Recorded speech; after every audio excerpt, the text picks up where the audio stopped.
Ms. Chapman, good evening.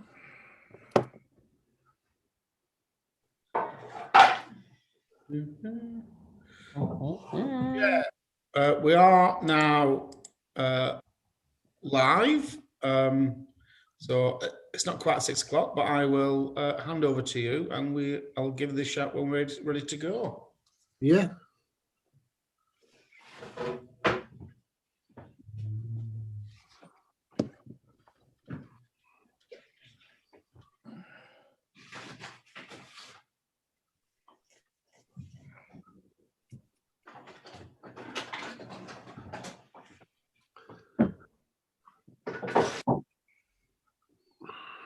Yeah, it's 6 o'clock, so I'll hand over to you. Right. Thank you. Good evening to everybody watching. If anybody watching on YouTube, the Policy and Governance meeting. Welcome to introductions. Virtual meeting protocols. If any councillors want to ask any questions, could you please raise your hand? All councillors will be muted apart from myself, and the clerk will be unmuted. Everybody else will be muted. Have you muted everybody, Joe? We have, yes. Apologies for absence. I haven't had any yet, Chair. I've had nothing, and I checked about 10 minutes ago. I've had nothing come through. Okay. Declarations of interest under Local Orders and Acts 2011, Section 32, Regulations 2012. Do I have any members' declaration of interest? That's no. Officers? I have none, Chair. Nope. Right. Minutes for decision. Approve the Policy and Governance meeting Tuesday the 16th. Yeah, we've missed item 4. We've missed item 4, public question time and participation. Have you had notice of members of the public wishing to speak? No, Chair. No. There's no members of the public wishing to speak. We've got a member of the public at the bottom. Christine Chapman, would you like to speak? No, obviously. No. Right, thank you. Number 5, minutes for decision. Tuesday, 16th of February. Proposed by Councillor Adams. Seconded by Councillor Martin Walker. All in favour? Yeah, thank you, Chair. Right, progress report for noting. I'll hand over to the clerk. Chair, it's just an update on decisions that you had taken at your last meeting. A couple of things are on the agenda tonight. Council attendances, for example. A couple of items will be added to your next agenda. And we've updated the terms of reference, which will go to full council. Sorry, the committee's terms of reference that you reviewed last time. They'll go to council for approval on the 25th of March. Right, you've all noted those, seen those? Right, noted. Thank you very much, Clerk. Town plan for noting.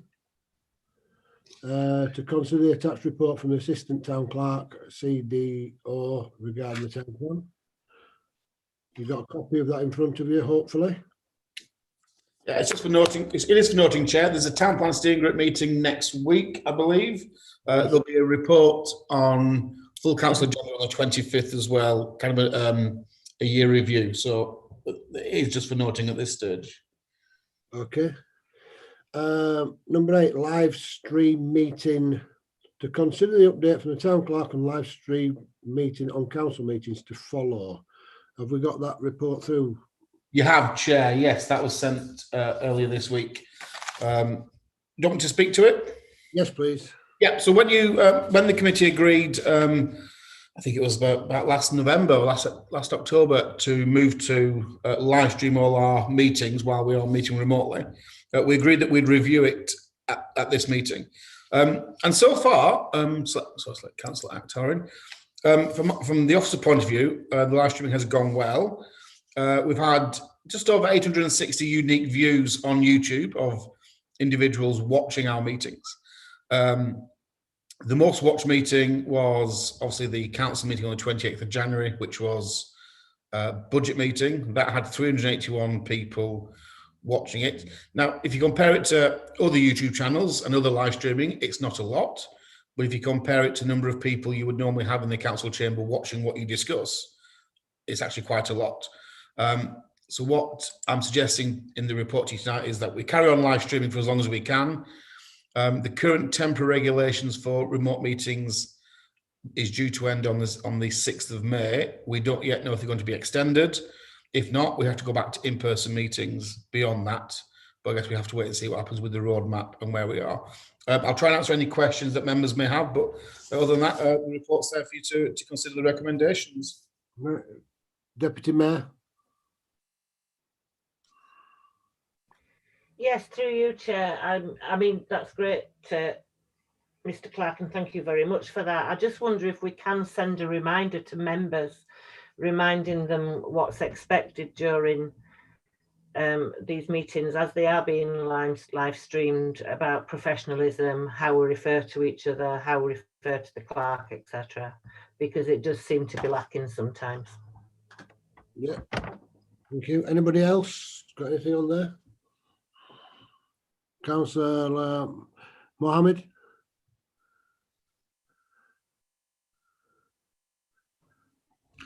I'm sorry for being late, Chairman.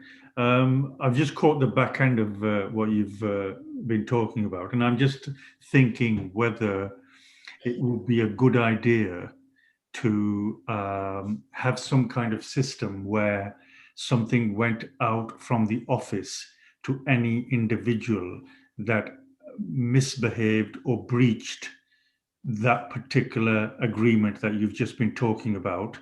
And what we could have is an analysis, say every quarter or 6 months, to see how many people have been rebuked. Yeah. Because really, there's no point us keep on saying you've got to be professional, you've got to have respect for one another, if people are just indifferent about it.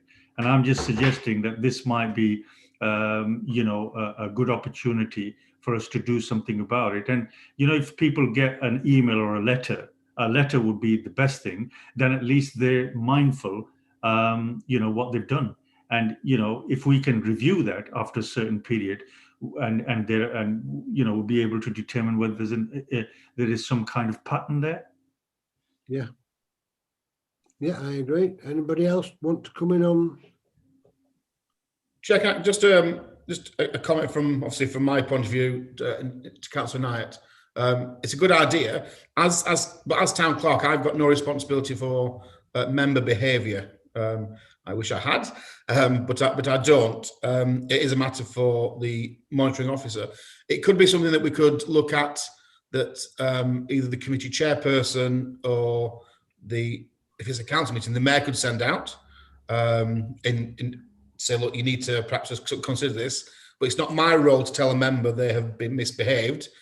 It's perhaps more for you as members to tell each other if you're misbehaving. Yeah, I think I'll just come in there before you, Councillor Knight Mahmood. It's in standing orders, behaviour in general in meetings, and we did put in standing orders about councillors being addressed as councillor. And using the terms councillor in all meetings rather than me just saying Julie, Sam, Javid. We should respect the position of councillor and respect the position of clerk, and I think that's where the clerk could actually come in on that and say, councillors, we believe you may be breaking standing orders. Please adhere to standing orders when we're in these meetings. Councillor Knight Mahmood, if you want to come back. Yeah, thank you, Chair. I think if I can just touch on the point you've just made, I think that it will be, you're absolutely right. We should refer to each other with respect. And and I've seen this in the standing orders, that we should refer to each other as councillors and the mayor as the mayor. I don't really, I think that's something which will come along as behavior improves. And I don't really think that, rebuke or a letter should go out to someone who's, if I've called Julie duly, and I get an email or a letter for that. But I do, so that's just coming back on your point. But the greater point which Joe's made, I'd like to propose, if that particular letter or email comes out from the mayor, because he's the number one person in the councillors. And if the mayor, if it came out from the mayor to those individuals, then that would be, I think, most appropriate. But I have to say that, we have to be grown up about it. I'm not saying an email or a letter goes out to somebody who's just smiled or laughed. This has to be something that they've done, which is bringing the council or colleagues around the table into some kind of disrepute. So there has to be a judgment call for the mayor to actually do that. Yeah. Can I ask the clerk, that was a proposal from Councillor Knight Mahmood. Under this item, can we take a proposal? We can, Chair. Yes, so it's what's yes do is obviously you add it on to the recommendations, which is to continue the live streaming of the rest of the municipal year. That the clerk is asked to remind members of the conduct regarding remote meetings, and that any breach of this, that the town mayor will consider correspondence with the member in question, and I can build on that. I'll second that. Councillor Adams, would you like to come in? That's what I was seconding, but never mind. I'll let the Deputy Mayor second that. Anybody else want to touch on any points on that, or are we? Councillor Javed Akhtar. Thank you, Mr. Chairman. Firstly, apologies for being late. My computer, my tab started going round and round, reconfiguring, and then I couldn't get in. That's why I went onto my phone first, and then I managed to log on. It's a good suggestion, and it's a good proposal. Ultimately, it's the councillors and the chair, how well, he manages to run the meeting. Everybody has been sent all these code of conduct and reminded at every meeting, the streamlining guidelines and that sort of thing. If you want another letter on top of that, it's fine. But ultimately, it's the councillors and the chair, how well he manages that meeting. Yep. Okay, so we'll go to the vote on the proposal. It's been proposed and seconded. All in favour? That's unanimous, Chair. Thank you. Yep. Right, we will go to item number 8, standing orders, to review the current standing orders. I believe everybody would have got these this morning or yesterday in the post. Has everybody got a copy of the standing orders? Councillor Martin Walker. Well, Councillor Walker, you are muted. Yeah, this is actually item 9. Item 8 was live streaming Okay. on my agenda. Can I just ask before we go to the standing orders, was there a panel producing these? And if so, who was it? If I could ask that. This committee. Yeah, okay. These are the standing orders that were approved by council last May. Yeah. Okay, that's fine. Thank you. While I'm on, I've got several points I wanted to raise, but if you want to take any other people's questions first. Well, we're just going to go to the standing orders first. Do we need to go through the standing orders, or has everybody read standing orders? I take it everybody will have read them, with it being such an important piece of paperwork. Councillor Walker. Yeah, a couple of points. 1M on page 3 seems to indicate that the mover and amendment has a right to reply at the end of debate, but it doesn't seem to say anywhere that the proposer has a right to reply. The mover is your proposer. Sorry? The mover is your proposer. To move an amendment, you're proposing it. Yeah. But the mover of an original motion is not mentioned anywhere in that rules of debate. Chair, normally, if you propose the motion, you would get the right to reply at the very end. If you're moving an amendment, you discuss that amendment, and then you can all speak on it. So if Councillor Walker wanted to move an amendment on a particular item, he would get to speak at the end of that. If there's then a vote on that amendment would then become the substantive motion, at which the original proposer would speak at the end of that then. So the right to reply is still there for the original proposal. It's only if you are moving the amendment that the amendment gets to speak after you've finished discussing, if you like, put a little circle around it, that particular amendment. So it is still included in the rules of debate. That's covered under N, where a series of amendments to original motion are carried. The mover of the original motion shall have the right to reply. Second one, if I may, on page 7, and this is 3V. No business may be transacted at a meeting unless at least 1/3 of the whole number of members of the council are present. Surely that only applies to full council meetings.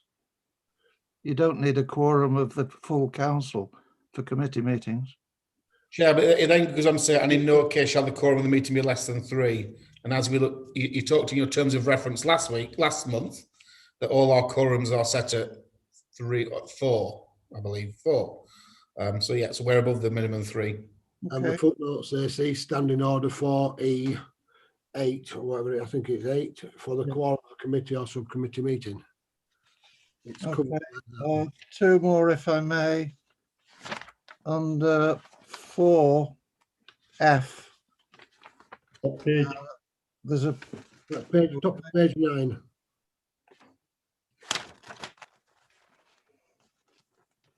yeah, little f.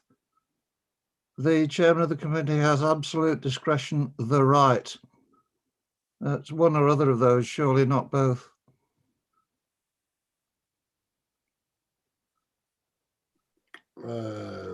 They both mean the same thing. Yeah. Yeah. Okay. Take away the right. Yeah. To allow, on that one, Mr. Clark, all councillors have an absolute right to attend any committee meeting. I do believe that somewhere along the line we did say apart from HR. Well, Chair, 5% is confidential. well, they could, in theory, any member could attend the first part of a HR meeting up until the point press and public are excluded. And that's the same for any committee meeting.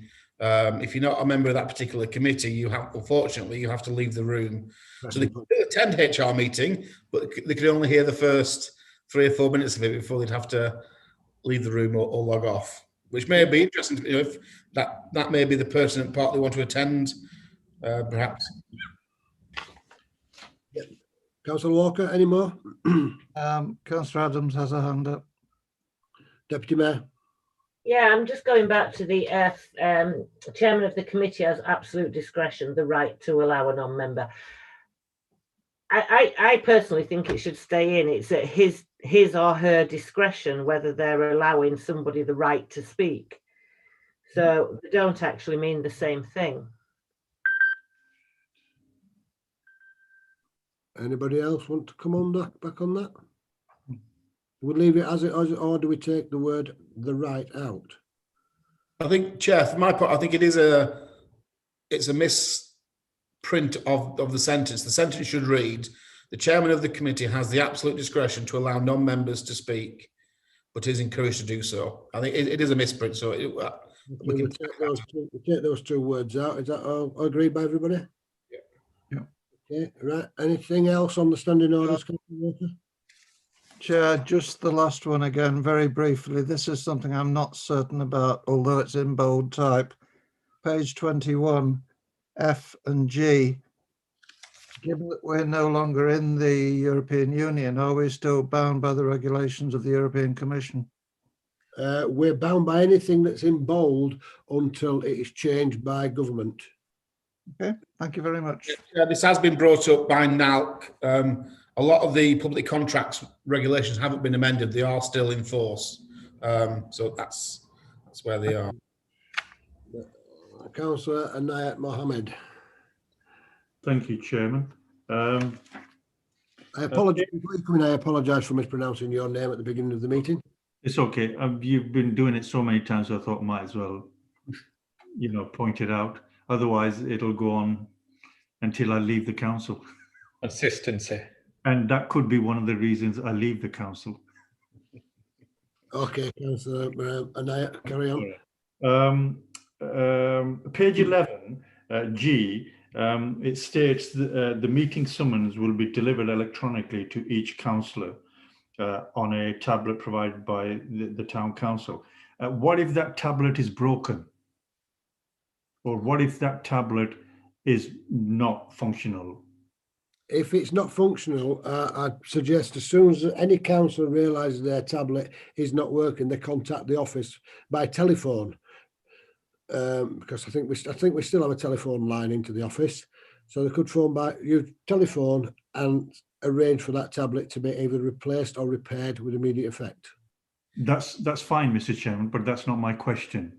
My question is that if summons are actually sent as per standing orders, and they are not received by the councillor, then technically that councillor can be absent, and that can affect their attendance, is my point, really.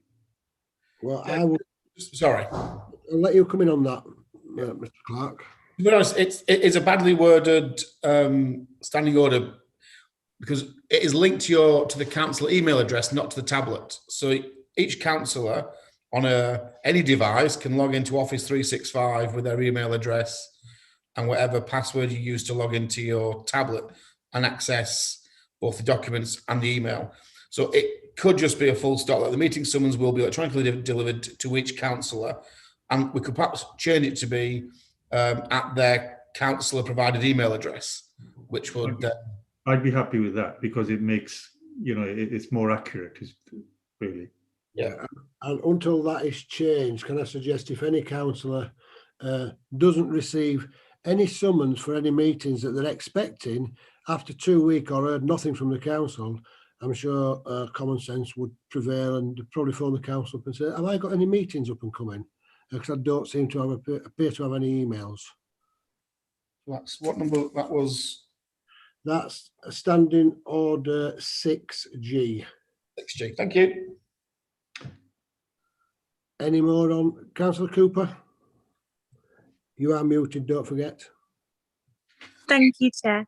Could I just ask a question to clarify about Standing Order 5J, please, which is at the page 9 and the top of page 10. The council may not elect any member to be chairman or vice chairman of the council for more than 1 year in any electoral term or any 2 consecutive years. Obviously, I'm aware that when, because of COVID, that we elected our mayor to run for a second year. I was wondering if there needed to be an addendum to this stating, unless in extraordinary circumstances, or whether it was a case of that we had temporarily put aside the standing orders. I was just seeking some clarity on that. Thank you. What was that point? Sorry, was suspended at the time, at the beginning of that meeting, to take into account of the national picture. I'll bring the clerk in on that one. Yeah, Chair. So standing orders can be suspended by council if at any time, also apart from those in bold. So this year, when you re-elected Councillor Cokendale for a second term as mayor, you suspended that standing order, which then that was put to the vote. Majority agreed. That then allowed him to be proposed and seconded. But yeah, standing orders are great because it gives council some flexibility to discount them if they so wish at certain points, apart from those in bold, of course. Thank you. Anybody else? Any more on standing orders? You will also notice the last standing orders we got, not the ones in May last year. We used to have appendices to them. We'd look through the appendices and most of them are duplicated through the standing orders and through schemes of delegation. So I don't think there's any need for those to be back in. I looked through these with the clerk the other day and because I was referring to some of those, and I believe that they're all duplicated. Would you like to come in on that, Mr. Clark? Yeah, Chair, when we looked at these last May, obviously they hadn't been updated for quite some time. A lot of the appendices were things to do with photographs and events and etc. So most of them have been superseded by the committees. The last thing I just want to say on standing orders, and it's a point that Councillor Cooper made to me early on today, is we are going to go through it and trying to make sure that some of the wording is more neutral and more, rather than saying he or him, we'll make sure. I know Councillor Walker did this with me when he proofed it last year. There's still one or two, so we will just try and perhaps update some of the language in it to be a bit more 21st century rather than slightly older than 1972 when some of these original standing orders will have been written. Councillor Cooper. Thank you again, Chair. Yeah, so on the clerk's point there, I've made some notes in the margins just on really minor parts about where I'm not sure which bits are relating to what, but because they're not affecting the spirit of the standing orders. If it's okay with the clerk, I can send that over because I think they're more editing rather than the spirit of the standing order. That's okay. Yeah, I'm quite happy with that. Councillor Martin Walker. Yeah, just to confirm, when the scheme of delegation came up, I did a proofread of that rather than raise it at the meeting. I've done a similar thing for the standing orders, which I'll pass on to the clerk tomorrow. Yeah, thank you for that. Thanks, everyone. So I'm proposing the standing orders with the few little typos sorted out. Yes, we've got amendment to 4F, Chair, and amendment to 6G. Yeah. But they're the two specific ones that you've asked for. So, With the amendments, I'm proposing we take these to council for council to adopt. Do I have a second? Councillor Walker. All in favour? That's unanimous. yeah. Right, the next item will be, when I get back to the 49 pages, social media, I do believe. Number 10, social media update, copy attached. Yep, Chair, so I'm happy to answer any questions. This is your quarterly update on our social media activity. You'll notice that we have changed the report format, hopefully, to make it a bit easy to read. So we've split it down into Facebook, Twitter, Instagram, and YouTube. Yeah, it's more user friendly. Yeah, we've given you an overview of what we've done on each one and where we are. The very last page, I think, does include some interesting, we tried to look at some demographics. So on Facebook, most of our followers are between 35 to 44, 58% are women, and people most likely to comment or share the post are women who are 45 plus. Twitter, we're still growing on Twitter, so we haven't yet got that information. And Instagram, excuse me, again, 35 to 44, closely followed by 25 to 34 age group. So we are trying to broaden our reach to various groups and various demographics, and I will happily answer any questions that anybody has on the social media work. Do we have any questions? No, we note the report. Thank you. Okay, everybody note the report? Yep. Number 11 should be, I'm trying to find them on these, it should be the attendances. Yes, it is. Council attendance, number 11. Have you all seen the latest council attendance? Is there any questions regarding the latest council attendance? Yeah, before you bring members in, I just need to apologise that the formula that we sent out to you the first time, there was a kink in the formula. So also we have redone the formula, and the information you got this afternoon is the formula does work, and we've tried to proof it with a couple of spot check. So hopefully it now should be accurate in terms of the percentages. But happy to try and take any questions. Any questions on the attendances? Councillor, Deputy Mayor. Yeah, I'm just still questioning a couple of mine, but I will do that with the clerk through the office. It's nothing too desperate. Yeah, if any councillors have any issues regarding their own personal attendance, and they believe they may be wrong, I advise you to speak direct to the office. There's nothing any this committee can do about it. I did speak to the office about my very, very poor attendance of 42%, which was the fourth lowest in the council. It's now been amended. So if you have got any problems with your attendance, or please contact the office. Councillor Martin Walker. Yeah, thank you, Chair. Is this an appropriate place to speak about the agenda item I asked to be put on for this meeting about attendance of councillors, and specifically with reference to the 3 councillors who've recently been disqualified? That's not a committee. It's not an agenda item. But I did ask for attendance at meetings to go up rather than councillor attendance, which was the reason why those 3 councillors were disqualified. Well, it does say councillor attendance. I appreciate that. I can bring the clerk in on that, but if it's not an agenda item, normally, Councillor Walker, being a chair of a committee, would know that if it's not an agenda item, normally you can't discuss it. But I will bring the clerk in.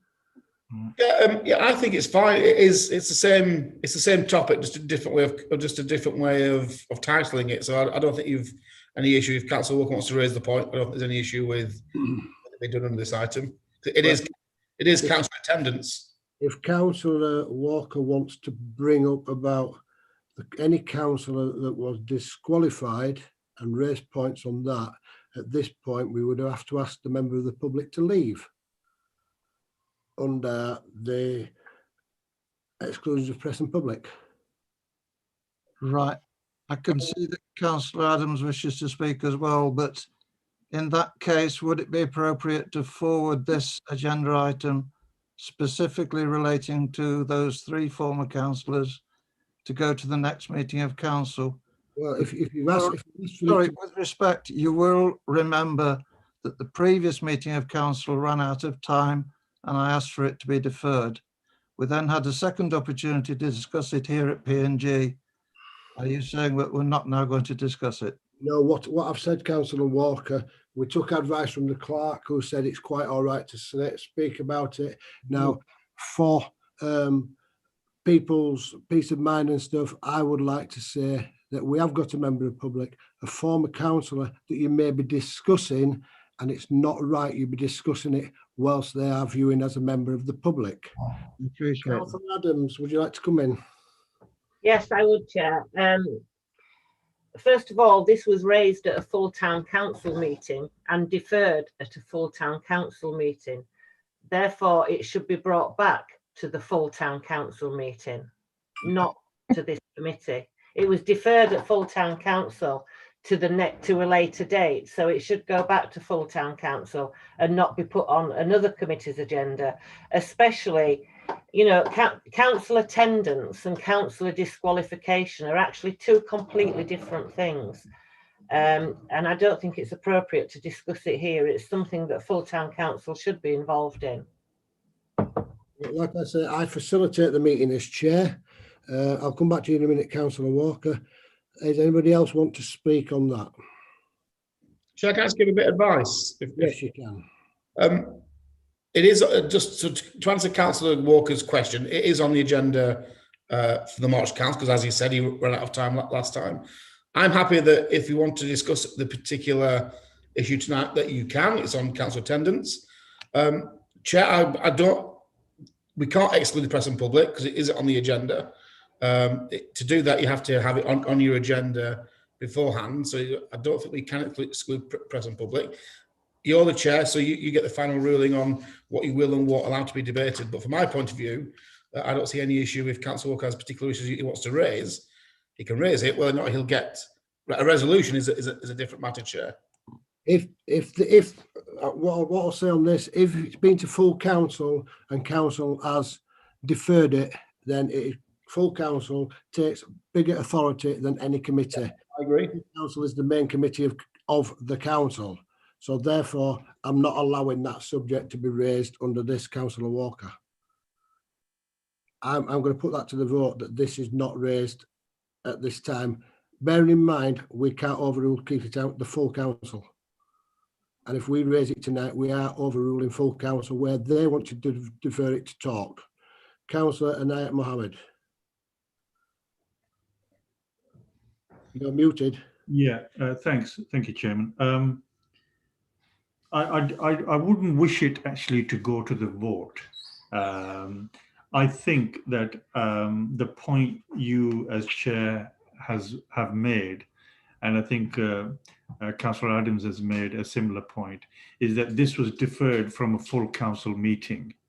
And I think that bringing it back to a full council meeting where you will have a debate of more than 5 people probably sounds reasonable. I also have, I'm conscious because it's just been pointed out that we may well be speaking about an individual while that individual is here. And, you know, there may be things that we want to discuss that the individual may want to have input in and may be restricted. And I don't want to be in that situation, you know, for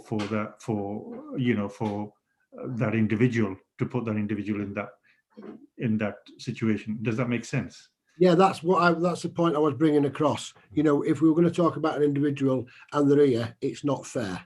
Yeah. You know, so therefore, I'm going to say as committee chair, I'm not allowing anything to be said about what council has deferred.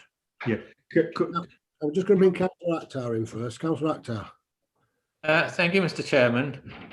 Yeah, what's been said is reasonable, that since it has been to the full town council, then the ideal place for it is to, because it was adjourned to a later date, it should go back to the full town council. Although personally, I would have brought it to this committee first, because obviously it's policy and governance. It ought to have come to this committee rather than the full town council. If it's gone there, you've decided, you're the chair. I go along with that. And unless somebody wants to talk about the same issue, can I talk about the table? Yes. Right. You know, this table that we have got, can we not make it a bit more simpler? This is very scientific and everything. Can't we like have the number of meetings to date and how many we've attended and how many we missed? That's it. 3 columns kind of thing. Fourth, second, third, fourth. And I don't know how long we attended, 3 out of 9, etc. Well, we did originally. We did ask for it to be split down into quarters. I'm just going to bring the clerk in. Yeah, Councillor Akhtar makes a fair point. The reason for the office, in terms of this is an internal document, it's split into quarters. It's so we can monitor the KPIs of councillor attendance. If you want this to come to you in future with just number, councillor name, number attended, percentage, we can do that. But internally, we monitor it on a quarterly basis, so we can monitor the KPI. But I will make it a bit simpler, Councillor Akhtar, so a bit easy to read. Is that okay with you, Councillor Akhtar? Yeah, I'm happy with what the clerk has suggested. It can bring us just what we need to know, really, and it's for their own monitoring purposes. That's fine. I'm very happy with that monitoring that they're doing. Okay, Councillor Cooper.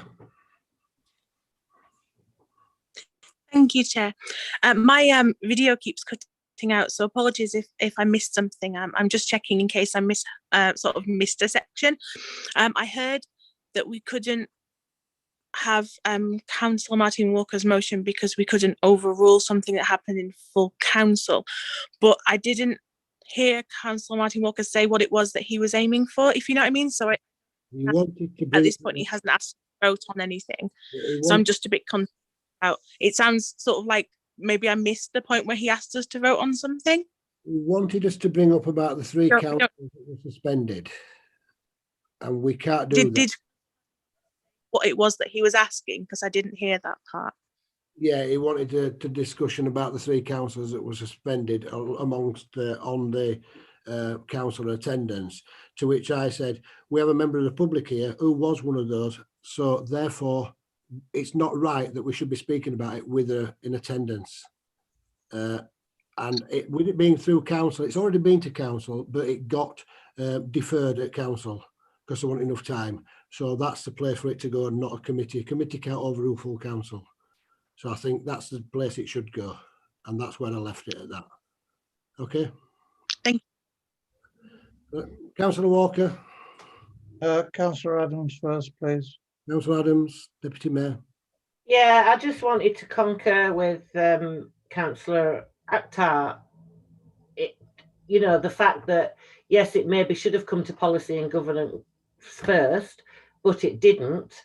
So can we just move on now? Let it go to full council as it's supposed to be doing. It was deferred. I understand, listening to the clerk, that it is on the agenda for the 25th of March. So job done, as it were. Councillor attendance number 11. Councillor Walker, are you want to speak on the attendance sheets? I wanted to speak on the matter that I was wishing to speak on. Can I ask for it? That matter has now been passed back to full council. I've already made my point clear. As chair of the committee, it's not an agenda item. I don't want it to be spoke about for reasons that other councillors have mentioned. Councillor Walker, the final word is with the chair, and the chair is saying it is being referred to full council, and that's where it's staying. Can I ask for it to be minuted then that the clerk's advice was that we could discuss it, but you chose not to? Not me personally. The committee have agreed. Oh, well, 4 of the committee have said it went to full council. You took it to full council before bringing it to committee, so therefore it bypassed the committee stage and it went to full council. So this basically says if people want things brought to full council, go through a committee first, and then perhaps it can get past the full council rather than jump the middleman out. After all, the committee is there to make decisions and recommendations to full council. We've had no choice to make a decision to full council through P&G on this matter. That's the end of it. Yes, you can have it minuted that I am saying as chair, I've agreed with the committee, and this is, but it's bypassed the policy and governance and it's gone to full council. It's with full council, and that's where it will be heard. Okay, Councillor Walker. Are we all, I haven't said anything else to turn to upset anybody there, I do hope. Any more on council attendance of the sheets that's been produced? Do we accept the sheet as it is, the attendance is? This will be passed to full council, I do believe, Mr. Clark. It will, Chair, but we'll, following Councillor Akhtar's suggestion, we'll only send the overview. And we'll send a copy to all councillors as well, so they've got it.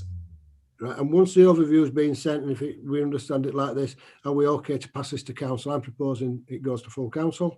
Do I have a seconder? Everybody nodding their head. Councillor Adams seconded. All in favour? Thank you.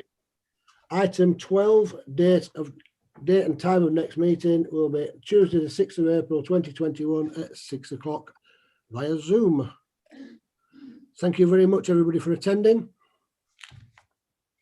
Thanks, everyone.